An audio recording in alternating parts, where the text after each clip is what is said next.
नमस्कार दोस्तों, आज हम लोग इस वीडियो में जेटेट परीक्षा 2026 के लिए सीडीपी अध्याय 5 से 30 मॉडल प्रैक्टिस सेट को करेंगे। आज का टॉपिक है सतत एवं व्यापक मूल्यांकन अर्थात सीसीई। जैसा कि आप लोग देख रहे हैं, अध्याय 5 यह आपका न्यू सिलेबस का टॉपिक 5 है और यह वीडियो क्लास 1 to 5 के लिए है। सबसे खास बात है कि यह वीडियो 100% फ्री है। लेकिन दोस्तों, यदि आप पीडीएफ लेना चाहते हैं तो पीडीएफ के बारे में मैं कुछ आप लोगों को जानकारी देना चाहता हूं।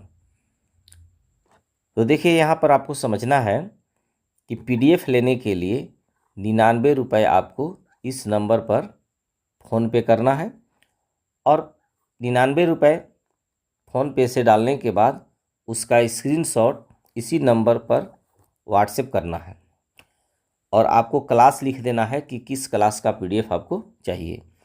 आपको इसमें पीडीएफ दिया जाएगा बाल विकास एवं शिक्षण पद्धति अर्थात सीडीपी, हिंदी, इंग्लिश, गणित, पेडागोजी दिया जाएगा, पर्यावरण अध्ययन अर्थात ईवीएस दिया जाएगा और क्षेत्रीय भाषा में नागपुरी दिया जाएगा। इस सभी पीडीएफ के लिए मात्र 99 देना है। 99 के अलावा कोई पैसा नहीं देना है। और मैं एक चीज़ और आपको यहाँ पर बताना चाहता हूँ कि यह सारे पीडीएफ लगभग तैयार हैं। तो जो भी इच्छुक हैं इन सारे पीडीएफ को खरीदने के लिए आप इसे खरीद सकते हैं और जिनको खरीदने का इच्छा न हो वह सिर्फ आप अपना वीडियो से अध्ययन करें, किसी तरह का कोई दिक्कत नहीं है। तो चलिए अब हम वीडियो को कंटिन्यू करते हैं। पहला प्रश्न है, एक शिक्षिका कक्षा में बच्चों द्वारा की गई छोटी छोटी त्रुटियों पर क्रोध प्रकट नहीं करती, बल्कि वह उन त्रुटियों का उपयोग अपनी शिक्षण योजना को सुधारने के लिए करती है। वह क्या कर रही है? ऑप्शन है सीखने का आकलन, सीखने के लिए आकलन, सीखने के रूप में आकलन या आकलन का प्रबंधन। इसका सही आंसर है ऑप्शन बी, सीखने के लिए आकलन।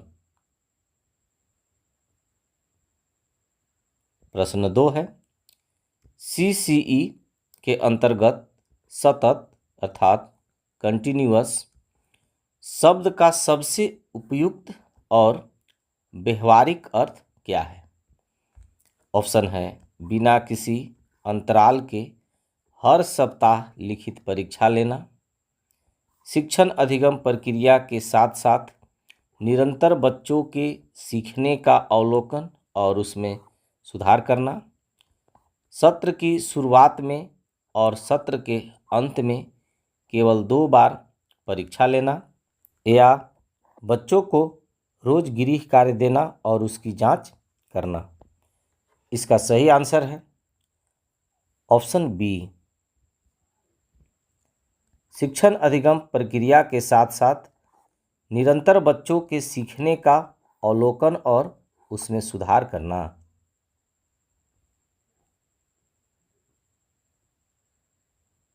प्रश्न 3 है, विद्यालय आधारित आकलन अर्थात स्कूल बेस्ड असेसमेंट अर्थात एसबीए मुख्य रूप से किस विचार पर आधारित है?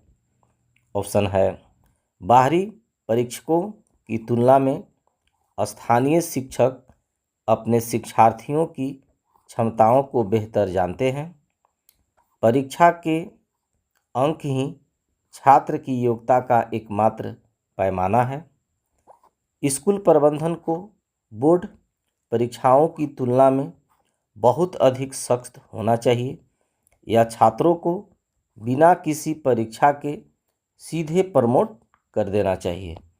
इसका सही आंसर है ऑप्शन ए, बाहरी परीक्षकों की तुलना में स्थानीय शिक्षक अपने शिक्षार्थियों की क्षमताओं को बेहतर जानते हैं।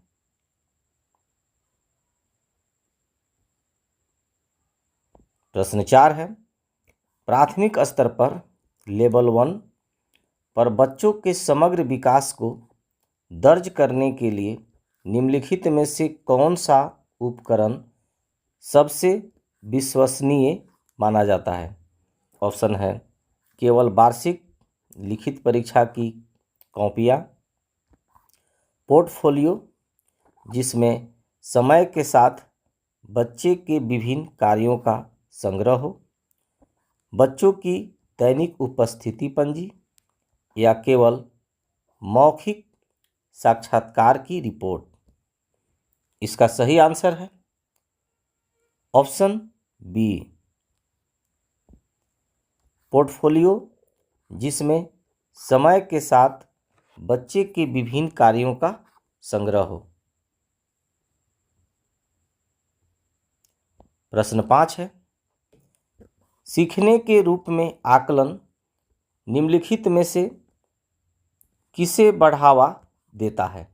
ऑप्शन है केवल शिक्षकों द्वारा दिए जाने वाले अंतिम ग्रेड को, छात्रों द्वारा स्वयं के सीखने का विश्लेषण, आत्म-मूल्यांकन और आत्म-नियमन, या केवल रटने की क्षमता की जांच को, या सहपाठियों के बीच अंकों को लेकर अस्वस्थ प्रतिस्पर्धा को। इसका सही आंसर है ऑप्शन बी,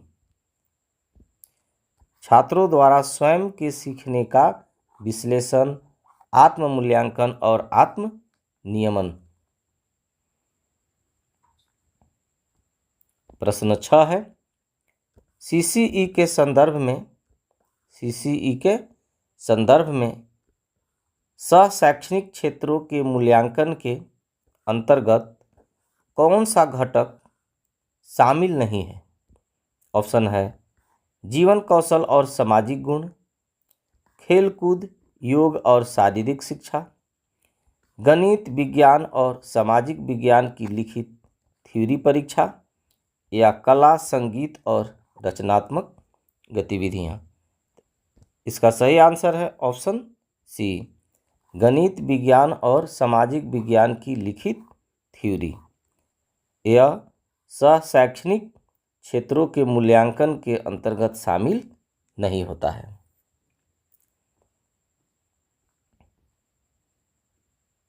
प्रश्न 7 है, राष्ट्रीय शिक्षा नीति NEP 2020 के अनुसार प्राथमिक कक्षाओं के बच्चों के रिपोर्ट कार्ड में किस प्रकार के मूल्यांकन को शामिल करने की सिफारिश की गई है? ऑप्शन है केवल साल के अंत में होने वाली मानकीकृत परीक्षा को, 360 डिग्री बहुआयामी कार्ड जिसमें स्व आकलन, सहपाठी आकलन और शिक्षक आकलन शामिल हो, केवल शिक्षक द्वारा दिए गए अंकों को, या दूसरे स्कूलों के बच्चों के साथ तुलनात्मक रैंक को। इसका सही आंसर है ऑप्शन बी, 360 डिग्री बहुआयामी कार्ड जिसमें स्व आकलन, सहपाठी आकलन और शिक्षक आकलन शामिल हो। प्रश्न 8 है, उपचारात्मक शिक्षण अर्थात रिमेडियल टीचिंग का मुख्य आधार निम्नलिखित में से कौन सा परीक्षण होता है? ऑप्शन है सत्रांत परीक्षा, निदानात्मक परीक्षण, बोर्ड परीक्षा, या केवल योग्यता परीक्षा। इसका सही आंसर है ऑप्शन बी, निदानात्मक परीक्षण। प्रश्न 9 है, मूल्यांकन का मुख्य उद्देश्य होना चाहिए। ऑप्शन है शिक्षार्थियों की त्रुटियां निकालना और उन्हें दंडित करना, शिक्षार्थियों की उपलब्धि को मापना और उन्हें पास या फेल घोषित करना, सीखने में होने वाली कमियों को समझना और उनके समाधान अर्थात निदान और उपचार के लिए उचित कदम उठाना, या कक्षा में बच्चों को उनके अंकों के आधार पर अलग अलग समूहों में बांटना। इसका सही आंसर है ऑप्शन सी। सीखने में होने वाली कमियों को समझना और उनके समाधान अर्थात निदान और उपचार के लिए उचित कदम उठाना। प्रश्न 10 है, यदि कोई परीक्षण बार बार आयोजित करने पर भी एक समान परिणाम देता है तो वह परीक्षण किस विशेषता को प्रदर्शित करता है? ऑप्शन है वैधता, विश्वसनीयता, व्यक्तिनिष्ठता या क्लिष्टता। इसका सही आंसर है ऑप्शन बी, विश्वसनीयता। प्रश्न 11 है, एक बावर्ची अर्थात कुक खाना पकाते समय बीच में ही सब्जी को चख कर देखता है कि उसमें नमक और मसाले सही है या नहीं। यह प्रक्रिया सीसीई के अनुसार किसके अंतर्गत आएगी? ऑप्शन है सीखने का आकलन, सीखने के रूप में आकलन, सीखने के लिए आकलन या आकलन का अंत। इसका सही आंसर है ऑप्शन सी, सीखने के लिए आकलन।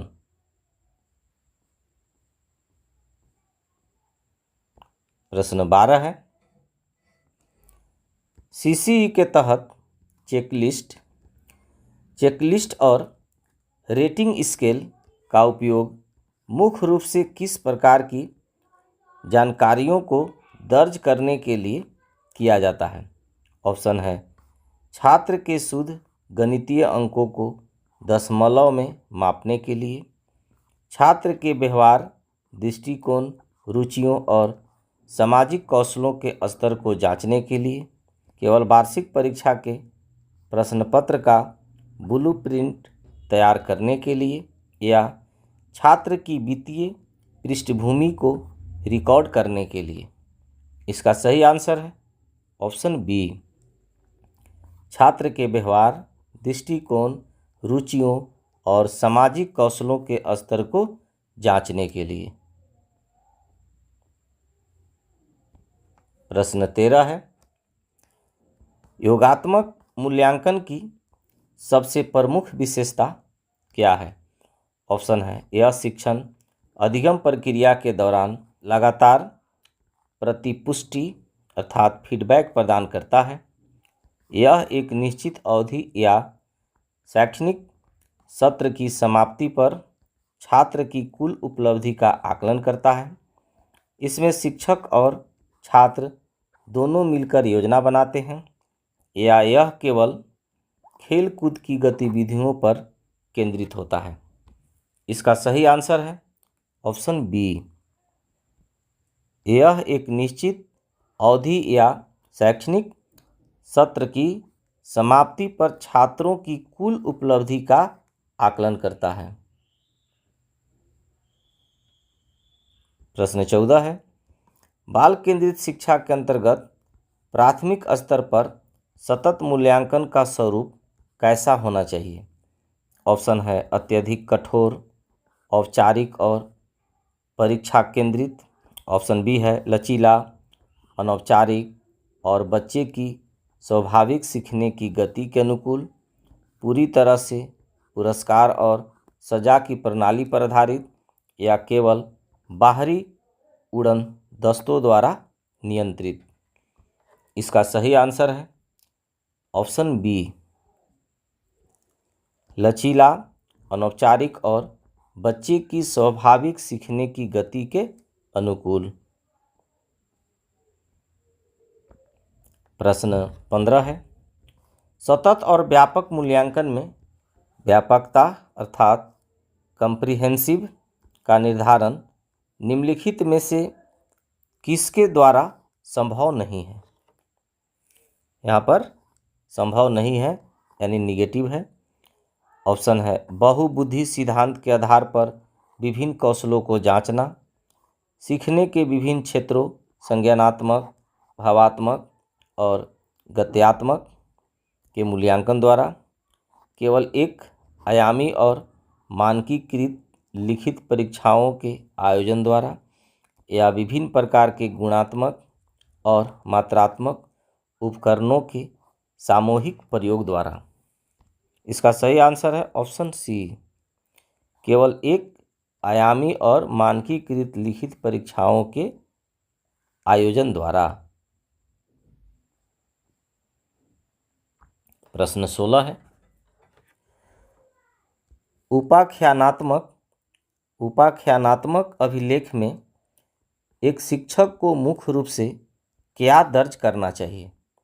ऑप्शन है छात्र के केवल मासिक परीक्षाओं के प्राप्तांकों की सूची, छात्र के जीवन की महत्वपूर्ण घटनाएं, उसके विशिष्ट व्यवहार और संवेगात्मक उतार चढ़ाव का संक्षिप्त विवरण, छात्र के माता पिता की शैक्षणिक योग्यता का ब्यौरा, या छात्र द्वारा गृह कार्य न करने के बहानों की सूची। इसका सही आंसर है ऑप्शन बी, छात्र के जीवन की महत्वपूर्ण घटनाएं, उसके विशिष्ट व्यवहार और संवेगात्मक उतार चढ़ाव का संक्षिप्त विवरण। प्रश्न 17 है, प्राथमिक स्तर पर बच्चों की भाषाई क्षमता के आकलन के लिए निम्नलिखित में से कौन सा तरीका सबसे कम प्रभावी है? ऑप्शन है बच्चों से सुनी हुई कहानी को अपने शब्दों में कहलवाना, चित्र दिखाकर बच्चों से उस पर स्वतंत्र बातचीत करना, व्याकरण के कठिन और अमूर्त नियमों की लंबी लिखित परीक्षा लेना, या बच्चों के आपसी संवाद और अनौपचारिक बातचीत को ध्यान से सुनना। इसका सही आंसर है ऑप्शन सी, व्याकरण के कठिन और अमूर्त नियमों की लंबी लिखित परीक्षा लेना।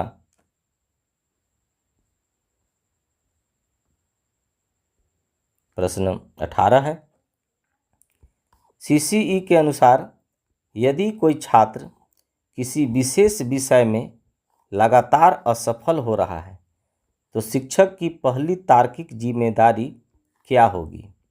ऑप्शन है छात्र को पढ़ाई छोड़कर किसी अन्य कार्य में लगाने की सलाह देना, उसकी विफलता के अंतर्निहित कारणों को जानने के लिए निदानात्मक परीक्षण करना, छात्र के अभिभावकों को बुलाकर स्कूल में उसकी डांट लगवाना, या छात्र को तुरंत उसी कक्षा में डिटेन अर्थात फेल कर देना।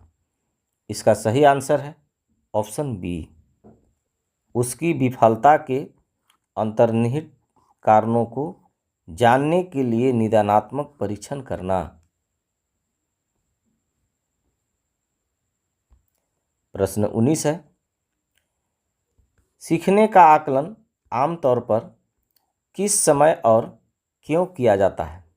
ऑप्शन है शिक्षण प्रक्रिया शुरू होने से ठीक पहले और छात्रों का पूर्व ज्ञान जानने के लिए, शिक्षण अधिगम प्रक्रिया के दौरान लगातार सुधार के लिए, एक निश्चित इकाई पाठ या शैक्षणिक सत्र की समाप्ति पर अंतिम परिणाम या ग्रेड निर्धारित करने के लिए, या केवल जब छात्र का मन परीक्षा देने का हो तब।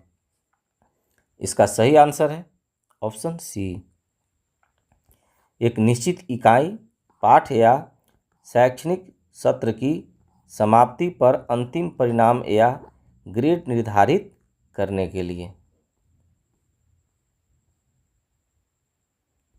प्रश्न 20 है, पारंपरिक अंक प्रणाली के स्थान पर सीसीई में ग्रेडिंग प्रणाली जैसे ABC को अपनाने का सबसे बड़ा मनोवैज्ञानिक लाभ क्या है? ऑप्शन है इससे शिक्षकों को कॉपियाँ जांचने में बहुत कम मेहनत करनी पड़ती है, यह छात्रों के बीच होने वाली अस्वस्थ, तनावपूर्ण और मानसिक रूप से हानिकारक प्रतिस्पर्धा को कम करती है, इससे स्कूल का रिजल्ट हमेशा कागजों पर 100% दिखाई देता है, या यह केवल उच्च बुद्धि लब्धि अर्थात IQ वाले छात्रों की पहचान करने में मदद करती है। इसका सही आंसर है ऑप्शन बी। यह छात्रों के बीच होने वाली अस्वस्थ, तनावपूर्ण और मानसिक रूप से हानिकारक प्रतिस्पर्धा को कम करती है। प्रश्न 21 है, सहपाठी मूल्यांकन अर्थात पीयर असेसमेंट के दौरान जब प्राथमिक कक्षा के बच्चे एक दूसरे के कार्यों की समीक्षा करते हैं तो उनमें किस क्षमता का विकास होता है? ऑप्शन है दूसरों के प्रति ईर्ष्या और झगड़े की प्रवृत्ति का, आलोचनात्मक सोच और स्व विश्लेषण के कौशल का, शिक्षक के प्रति उनकी निर्भरता पूरी तरह समाप्त होने का, या केवल दूसरों में कमियां ढूंढने की बुरी आदत का। इसका सही आंसर है ऑप्शन बी, आलोचनात्मक सोच और स्व विश्लेषण के कौशल का। प्रश्न 22 है, एक प्रामाणिक और अच्छे आकलन उपकरण की वह विशेषता जो यह सुनिश्चित करती है कि परीक्षण उसी कौशल या क्षमता को माप रहा है जिसके लिए उसे विशेष रूप से तैयार किया गया है, क्या कहलाती है? ऑप्शन है विश्वसनीयता, वैधता, व्यक्तिनिष्ठता या व्यवहारिकता। इसका सही आंसर है ऑप्शन बी, वैधता। प्रश्न 23 है, राष्ट्रीय पाठ्यचर्या रूपरेखा NCF 2005 के अनुसार प्राथमिक विद्यालय में आकलन को कैसा होना चाहिए? ऑप्शन है केवल परीक्षा केंद्रित, कठोर और तनावपूर्ण, शिक्षण अधिगम प्रक्रिया का एक अभिन्न हिस्सा जो बच्चों के सीखने को सुगम और आनंददायक बनाए, केवल अंकों और डिवीजनों जैसे प्रथम द्वितीय श्रेणी पर आधारित, या साल में केवल एक बार होने वाली बंद कमरे की लिखित गतिविधि। इसका सही आंसर है ऑप्शन बी, शिक्षण अधिगम प्रक्रिया का एक अभिन्न हिस्सा जो बच्चों के सीखने को सुगम और आनंददायक बनाए। प्रश्न 24 है, सतत और व्यापक मूल्यांकन का प्राथमिक उद्देश्य छात्रों में से किसे दूर करना है? ऑप्शन है उनके खेल कूद और कला के प्रति स्वाभाविक उत्साह को, परीक्षा के प्रति उनके मन में बैठे अनावश्यक भय, मानसिक तनाव और घबराहट को, उनकी स्वतंत्र रूप से सोचने समझने की क्षमता को, या उनकी कक्षा में नियमित और दैनिक उपस्थिति को। इसका सही आंसर है ऑप्शन बी, परीक्षा के प्रति उनके मन में बैठे अनावश्यक भय, मानसिक तनाव और घबराहट को। प्रश्न 25 है, निम्नलिखित में से कौन सा कथन मूल्यांकन और मापन के वास्तविक अंतर को सही ढंग से स्पष्ट करता है? ऑप्शन है मापन एक बहुत व्यापक प्रक्रिया है जबकि मूल्यांकन उसका एक छोटा और सीमित हिस्सा है। ऑप्शन बी है मापन केवल गुणात्मक होता है जबकि मूल्यांकन केवल मात्रात्मक होता है। मापन केवल संख्यात्मक मान या अंक प्रदान करता है जबकि मूल्यांकन उन अंकों के मूल्य, गुणवत्ता और सार्थकता का निर्धारण करता है, या दोनों प्रक्रियाओं में कोई सैद्धांतिक या व्यवहारिक अंतर नहीं है। इसका सही आंसर है ऑप्शन सी। मापन केवल संख्यात्मक मान या अंक प्रदान करता है, जबकि मूल्यांकन उन अंकों के मूल्य, गुणवत्ता और सार्थकता का निर्धारण करता है।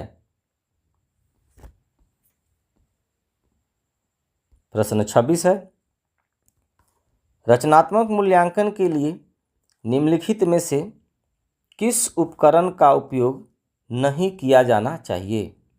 ऑप्शन है दत्त कार्य और परियोजना कार्य, कक्षा में होने वाली प्रश्नोत्तरी और वाद विवाद, सत्रांत लिखित बोर्ड परीक्षा या अवलोकन और समूह कार्य। इसका सही आंसर है ऑप्शन सी, सत्रांत लिखित बोर्ड परीक्षा।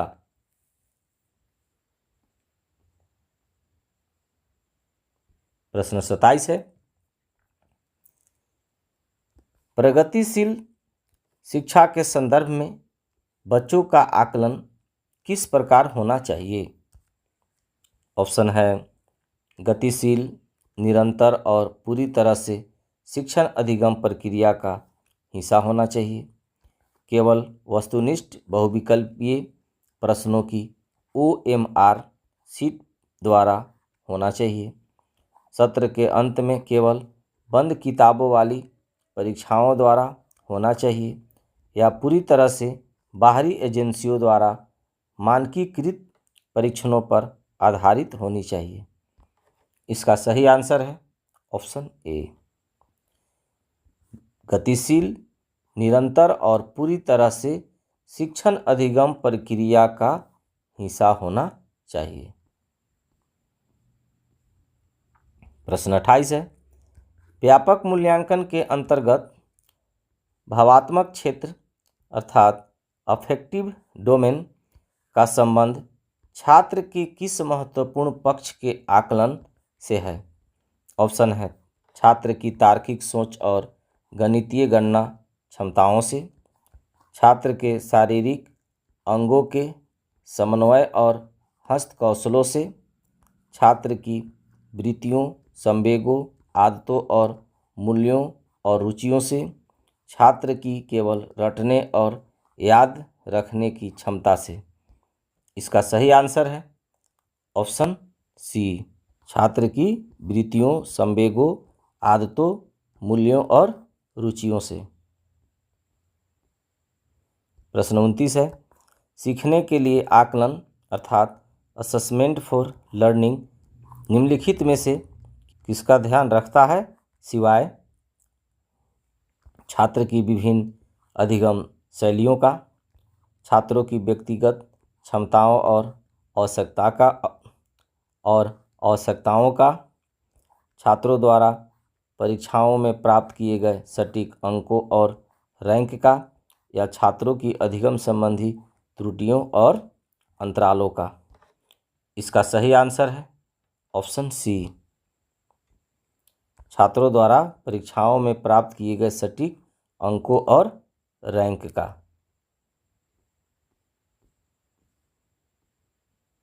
प्रश्न 30 और इस वीडियो का अंतिम प्रश्न है, एक प्राथमिक शिक्षक कक्षा में पढ़ाते समय बच्चों की प्रतिक्रियाओं को देखता है, बीच बीच में सुधारात्मक संकेत देता है और पाठ के अंत में उनकी समझ को जांचने के लिए एक छोटा खेल आयोजित करता है।